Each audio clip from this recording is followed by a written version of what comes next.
დღემშვიდობისა მივესალმები ყველას YouTube მაყურებელს. დღევანდელ ვიდეოში გვექნება ძალიან საინტერესო თემაზე, ბევრისთვის საუბარი. ეს არის საბუთები. რა საბუთებია საჭირო იმისთვის, რომ ტრაილერზე დაიწყოთ მუშაობა.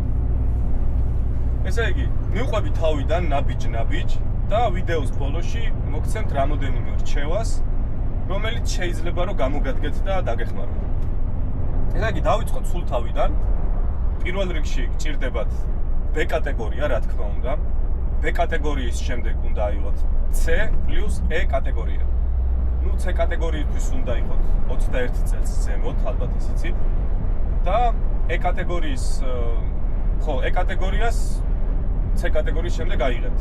ესე იგი, C-ს აბარებთ პრაქტიკას და თეორიას და E კატეგორიაზე აბარებთ მხოლოდ პრაქტიკას. ამას საქართველოში როდესაც აიღებთ, უკვე შეგეძლებათ ტრაილერი მართოთ მხოლოდ აზიაში.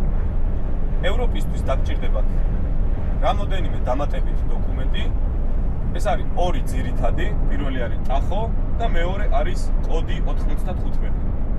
ესე რა საბუთებია ესენი, ესეც განვიხილოთ. ტახო არის ჩიპი, ID კარდია, რომელსაც აქვს ჩიპი და იდება აგერ ტრაილერის კომპიუტერში.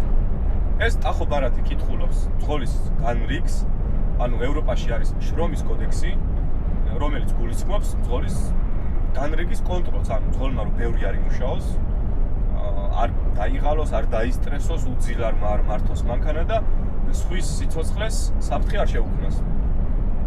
ამის კარგი სკოლები გვაქვს სხვათა შორის საქართველოში. აღება არ არის ძალიან ძვირი, ფასი ზუსტად არ ვიცი, მაგრამ ლარებში რა ვიცი დაახლოებით. ამ შენა 700-800 ლარამდე, ნუ არ ვიცი რა, მაგრამ ძალიან ძვირი არ არის. ისწავლება მოკლედ, იმიტომ რომ ძალიან ვრცელი თემაა. ეხლა მარტივი მაგალითი რომ მოგიყვანოთ, მაგალითად დღეს მომცამე ტახომ 9 საათი რომ იმუშაო და ამ 9 საათს მე არ უნდა გადავაცილო. ეს კითხულობს, ეხლა მანქანა რომ მოძრაობს, ეს ტახო ბარათი ამ 9 საათს უკუითვლის. დღის ბოლოს რო ამომეწურება დრო 15 წუთით ადრე გამაფრთხილებს, რომ შენ სამუშაო საათი ამოგეწურა და გთხოვ დააპარკინგო მანქანა. ასევე თუ მუშაობ, თუ ელოდები კომპანიაში, ან მუშაობაში გულისხმობ, თუ კარს ხსნიან, აბამან, რავი რაღაცას აკეთებ, თუნდაც სარკეს როცა წმიდა, ითვლება მუშაობაში. და ეს ყველაფერი უნდა მიუთითო ტახოს. საქართველოში აღებული ტახო არის საერთაშორისო და ევროპაში გამოგადგებად. ტახოს შემდეგ იღებთ კოდ 95-ს და ეს არის ევროპული ლიცენზია, ეგრეთ წოდებული. კოდი 95-ის აღება შეგიძლიათ მხოლოდ ევროპის ქვეყნებში, საქართველოში სამწუხაროდ შენ სკოლები არ აქვს, იმედია მალე გაიხსნება. ამისათვის საჭიროა რომ იცოდეთ ინგლისური ან რუსული. ეხლა ბევრი ვინც უყურებს და ენა კარგად არ იცის, როგორც მაგალითად მე ვიყავი, ალბათ დაგებადებათ კითხვა, რომ თუ არის შესაძლებელი რამენაირად ან ხრიკები, ან წიომნად ჩვენ რო ვიცით ისე ავიღოთ ეს კოდი 95, გეტყვით რომ კი, არსებობს ესეთი კანალები, ესე ვთქვათ, მაგრამ მე ამაში ვერ დაგეხმარებით. შეგიძლიათ გაიკითხოთ და ჩვენი მეზობლის ბელი ქვეყნები, აი ომი რო არის, აი ეგენი ძირითადად აკეთებენ ხოლმე რა. დიდი ქვეყანა არა, პატარა ქვეყანაში რო არა. უკრაინელები აკეთებენ რა მაგას მოკლედ. ესე იგი, ხო, ვიდეოს ბოლოს პატარა ხრიკს გეტყვით, ეს კოდი 95 მე როგორ ავიღებ. ამ საბუთის აღების დროს დაგჭირდებათ ფსიქოლოგის ცნობა და თქვენი ჯანმრთელობის ცნობა. ესე იგი, ამ ყველაფერს საბუთს როდესაც შეკრავთ, თქვენ იქნებით მზად იმისთვის, რომ მიაკითხოთ რომელიმე სანდო კომპანიას და დაიწყოთ ტრაილერზე მუშაობა. ესე იგი, პირველი ნაბიჯები თქვენი იქნება სტაჟირება. სტაჟირება გულისხმობს თქვენი პრაქტიკის სწავლებას, ანუ მიგაბარებენ ვიღაც მძღოლს, რომელიც შეგასწავლეთ 2 კვირიდან 2 თვემდე, გააჩინეთ ზოგ კომპანიაში 1 თვეა, ზოგან 2 თვეა, ზოგან 2 კვირა. შეისწავლით მოკლედ საბუთებთან მუშაობა, რეგისტრაცია, დაცლა, დატვირთვა, ტენტის გახსნა და ასე შემდეგ. ამის შემდეგ უკვე თქვენ გადმოგეცემათ ტრაილერის გასაღები და შეგეძლებათ მუშაობა ევროპაში. სულ ეს არის საბუთები. ეხლა გეტყვით პატარა რჩევებს. პირველი ხრიკი მე როგორ ავიღე კოდი 95 გეტყვით. მოკლედ, მაშინ ენა ვიცოდი რაღაცები, მაგრამ კარგად არ ვიცოდი ისე რომ ეს ბილეთები გამიგო. ერთ-ერთმა მეგობარმა, სადაც დავდიოდი სკოლაში, ქართველი ბიჭი გაიჩნდა და გავიცანი და მითხრა რომ თუ ენა არიციო, ბილეთები მაქვსო და ეს ბილეთები ჩამიყარა PDF ფორმატით WhatsApp-ზე. და ამ ბილეთებს ჰქონდა პასუხები რა. ბილეთები ბევრი იყო, მაგრამ ამ ბიჭს ჰქონდა 90 ბილეთი და ამ 90-დან 30 მომივიდოდა სავარაუდოდ. ნებისმიერი 30 რა. ოღონდ უეჭველი ამ 90 კითხვიდან იქნებოდა, საიდან იცოდა, როგორ არ ვიცი. და სავარაუდო პასუხები ჰქონდა რა. ჰქონდა მაშინ smart საათი. დავა Bluetooth-ზე, დავასურათე და ამ smart საათში ჩავყარე ეს ფოტოები თავის პასუხებით. გამოცდაზე ვიცოდი, რომ კამერა იყო, ტელეფონის შეტანა არ შეიძლებოდა და გაკვირდებოდნენ რა. ხო და ჩავყარე პოლონეთში. პოლონურად. და ეს ტიპი ვიც მაკვირდებოდა, ხო ხედავდი და რომ გადიოდა ამ smart საათში ესე ვიდედი ხელს და სკროლავდი ამ ფოტოებს, ხურებდი წირა ტესტიც მედო და იმის შესაბამის პასუხებს ვცემდი რა.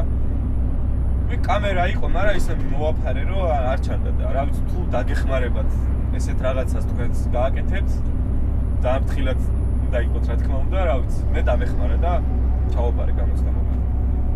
გეტყვით რომ იდეაში არ არის რთული გამოცდა, ძალიან ადვილი კითხვებია, ისეთი ადვილი რომ აი ვაფშე ტიპის twin არ უნდა გიმუშავებდეს რომ ჩაიჭრე რა, მაგრამ ეხა პრობლემა იმაშია რომ ბევრმა ენა არ იცის, ხო?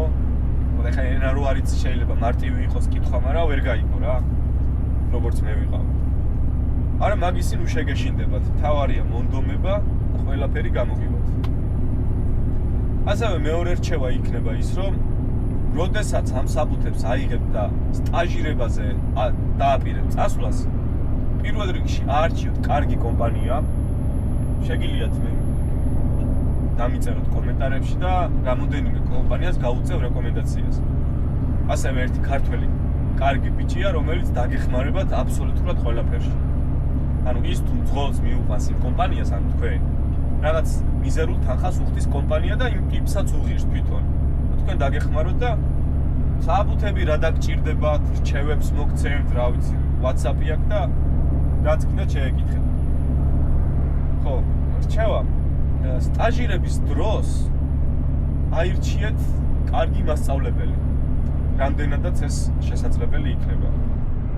იმიტომ რომ მოგახსენებათ 2 კვადრატია თუ 3 კვადრატი პატარა სივრცეა და იმ ადამიანთან ვინც უნდა შეგასწავლოს, მოგიწევთ რამოდენიმე დღის გატარება შეიძლება თვისაც და მეტიც, ხო? ახლა ისეთი ტიპი რა, თუ თქვენ სიგარეტს არ ეწევით, ის ეწევა, მაგალითად, თქვენი საჭმელი არ მოგწონთ, იმას ის არ მოწონს და პატარა კონფლიქტიც რომ მოგივიდეთ, აი ხშირად ხდება რა, კონფლიქტები რა, ანუ არასასიამოვნო სიტუაცია და გაქცევითაც ვერ გაიქცევი ვერსა და ისეთი ტიპი აარჩიეთ, რომ ნაკლებად პრობლემური იყოს და ჯობია რომ ქართველი აარჩიოთ რა. ხოდა. აი ეს იქნება ჩემი რჩევა. მე მაგალითად აზერბაიჯანელი კაცი მყავდა რა, ჩემი მასწავლებელი და ძალიან კაი კაცი იყო. პრობლემები ჰქონდა პატარა რაღაცა ისა, მაგრამ თლიანობაში კმაყოფილი ვარ რა. ბევრისგან გამიგია რომ აი ეს მოუხდათ იქ რაღაცა თანხმოება ისა და ერთი ქართველი დაჟე საფრანგეთში ჩამოუხდა რა თავის სტაჟიორს თუ მეწყვილეს. ახლა სად უნდა გაიქცე ხო რა რთული სიტუაცია. ჩემი რჩევაა რომ კარგი მასწავლებელი შეარჩიოთ. დღეისათვის სულ ეს იყო. იმედი მაქვს რომ დაგეხმარებათ ეს ჩემი ვიდეო, თუ რაიმე კითხვა გექნებათ დააკომენტარეთ, დაწერეთ კომენტარში და თუ კი რამე ვიცი და შემიძლია დიდი სიამოვნებით პასუხსაც გაგცემთ და თუ ჩავთვალე საჭიროდ რომ ვიდეოს ჩაწერა იქნება კარგი, ვიდეოსაც ჩაგიწერთ დიდი სიამოვნებით. სულ ეს იყო დღეისთვის. გისურვებთ წარმატებას და ხნეობას, რაც მთავარია. აბა თქვენ იცით.